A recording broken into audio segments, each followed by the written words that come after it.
Vrlo važan postupak u povrtlarskoj proizvodnji je proizvodnja rasada. Za proizvodnju sadnica povrća potrebno je držati se pravila o kojima ćemo pričati u ovom videu. Ako se priča o profesionalnom uzgoju sadnica, treba znati da se radi o skupoj proizvodnji sa veoma velikim ulaganjima. Da bi najbolje opisali proces proizvodnje sadnica povrća, obišli smo prijatelje iz jednog od najpoznatijih rasadnika u Bosni i Hercegovini, a nalaze se pored termoelektrane u Tuzli.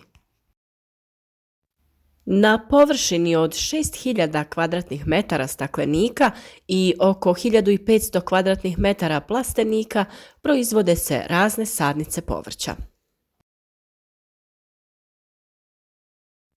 Ovi prostori zagrijavaju se pomoću pare nastale pri proizvodnji električne energije, što uveliko olakšava samu proizvodnju.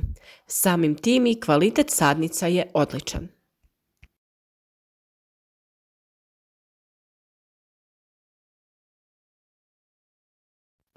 U samoj proizvodnji sadnica važno je pridržavati se sljedećih pravila.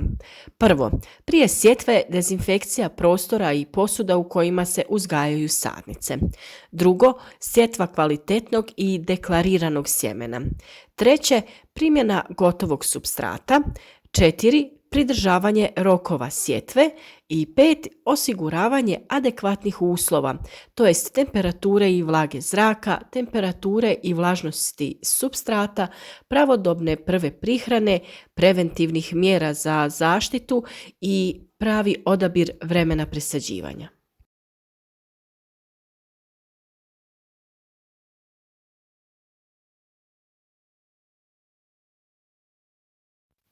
Proizvodnja rasada može se vršiti u PVC čašicama ili kontejnerima, a najbolje su se pokazali kontejneri napravljeni od stiropora. Ovi kontejneri omogućuju lakši rad pri proizvodnji u fazi prenošenja ili premještanja sadnica.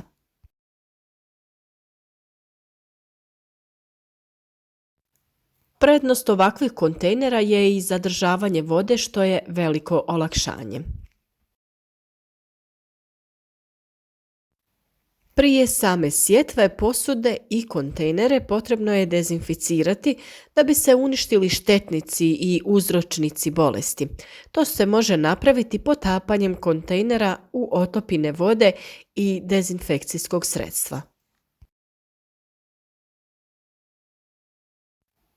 Osim posuda, potrebno je dezinficirati i staklenik i sve njegove dijelove, kao i opremu poput stolova, stalaža i podova.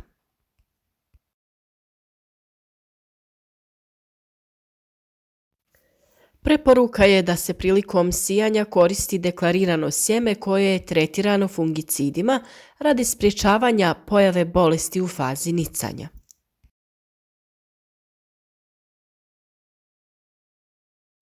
Za samu sjetvu koriste se kontejneri sa većim brojem rupa da bi se uštedilo na prostoru. Za klijanje i nicanje sadnice potrebni su određeni uslovi koji trebaju biti ispunjeni. A najbitniji su temperatura i vlažnost zraka. Nakon sijanja kontejneri se odlažu u komore u kojima je stalna temperatura oko 23 stepena uz stalnu vlažnost zraka od oko 80%. U takvim uslovima posijano sjeme treba biti 3 ili 4 dana, tek toliko da se sjemenka otvori. Provjera se vrši nakon trećeg dana i čim se utvrdi da je sjemenka otvorena, potrebno je kontejner iznijeti van u staklenik. U stakleniku se održava potrebna temperatura koja je različita za različito povrće. Najveću dnevnu temperaturu zahtjeva paprika do čak 27 stepeni, a najmanju kupusnjače i salata. Pored dnevne temperature treba održavati stabilnu i noćnu temperaturu koja je najveća kod krastavca, a najmanja kod salate. Nakon nicanja, kada biljčice razviju prve prave listove, odnosno visinu od 5 do 8 cm, obavlja se pikiranje u odgovarajuće kontejnere s različitim brojem sjetvenih mjesta u kojima ostaju sve do sadnje. Zbog guste sjetve biljke bi se izdužile, pa je zbog toga ova radnja obavezna. Pikiranje je mjera kojom se prekida razvoj centralnog korijena te forsira razvoj bočnih korijenja. Mlade presadnice nježno se i polako vade iz vlažnog supstrata, dijelom ga ostavljajući oko korijena kako se ne bi oštetio. Pikiranje se obavlja u prethodno pripremljene kontejnere. Sadnice se pažljivo stavljaju u novi supstrat uz lagani pritisak. Nakon pikiranja kontejneri mogu se složiti na police, stolove ili na pod. A nakon pikiranja biljke obavezno treba zaliti. Svako sljedeće zalijevanje treba obaviti kada je supstrat na granici suhoće. Prva prihrana primjenjuje se kada su razvijena prva 3 prava lista. Preventivne mjere zaštite obavljaju se sa adekvatnim pripravcima. Osobitu pozornost treba obratiti na koncentraciju sredstva sa kojim se sadnice tretiraju.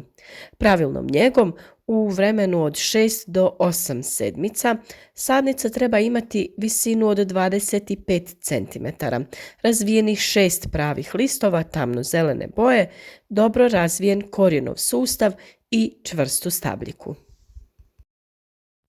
Sadnica sa navedenim osobinama spremna je za presađivanje u zemlju. Prije presađivanja sadnice treba pripremiti za lakše vađenje iz kontejnera. Potrebno ih je 3 do 4 dana prije vađenja dobro natopiti ili zaliti kako bi supstrat na dan vađenja bio na granici suhog. Vađenje presadnica mora se pažljivo raditi radi očuvanja supstrata oko korijena presadnice. U rasadniku ova proizvodnja je u velikoj mjeri automatizirana. Ovo je mašina koja služi za sijanje sjemena u kontejnere. Na samom početku mašina puni kontejnere supstratom, utiskuje rupe u koje ubacuje sjemenke, a sam proces sijanja sjemena završava posipanjem specijalnog materijala i zalijevanje. Ovisno o vrsti sjemena, mašina jako brzo sije sjeme u kontejnere, međutim ako se radi o krupnijem sjemenu poput lubenice ili tikvice, tada je manje precizna i potrebna je intervencija čovjeka. Materijal koji se posipa po sjemenkama omogućava vrlo brzo nicanje sadnice jer ima sposobnost da zadržava vlagu duže vrijeme. Uz to biljka se lako probija na površinu. Na kraju samog procesa sijanja slijedi obilno zalijevanje te se kontejneri slože jedan na drugi. Prednost kontejnera od stiropora se ovdje najbolje vidi. Kada su kontejneri napunjeni i posijani, unose se u posebnu komoru za naklijavanje.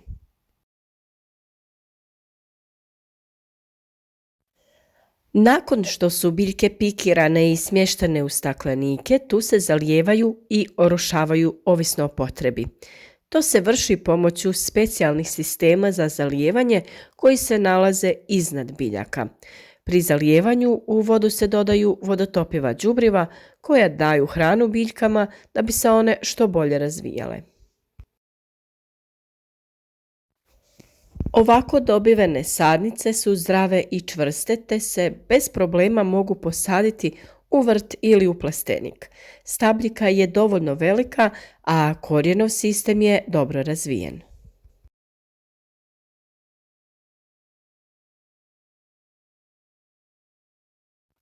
Ovim testom može se vidjeti koliko je sadnica zdrava i jaka.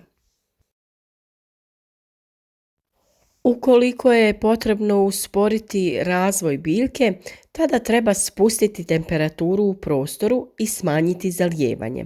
Na ovaj način se može zaustaviti rast sadnica, sa čime se može birati period kada će se saditi. A suprotno, ako se želi ubrzati rast, povećati ćemo temperaturu prostora te dodati vodu sa hranjivima. Manjak hrane može se primijetiti po svjetlijoj boji listova, dok dobro uhranjene sadnice imaju tamno zelenu boju. Naši prijatelji u rasadniku Plant su stručnjaci i imaju velika iskustva u kalemljenju povrća. Kalemljenje se vrši na sadnice koje imaju puno jači korijenov sistem. Ovaj proces je jako osjetljiv i potrebno je puno strpljenja i naravno iskustva.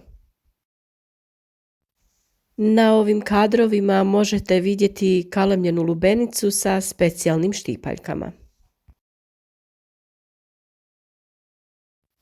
U našim dosadašnjim videima mogli ste vidjeti sve procese u proizvodnji sadnica povrća. Međutim, ako niste u stanju da sami sebi proizvedete sadnice, preporučujemo da ih naručite iz rasadnika. Naročito ako su vam dostupni ovako kvalitetni rasadnici koji proizvode ovako dobre sadnice povrća. A oni koji su pratili sve naše videe do sada, vjerujemo da mogu i puno toga napraviti sami. Ako ipak negdje bude nešto nejasno, slobodno nam pišite u komentarima, mi ćemo se potruditi da odgovorimo u što kraćem vremenu. A za sve one koji možda budu htjeli stupiti u kontakt sa rasadnikom Plant, imati ćete kontakt ispod videa. Za svaki posao potreban je trud i rad, a mi se nadamo da vam našim video savjetima barem malo olakšavamo.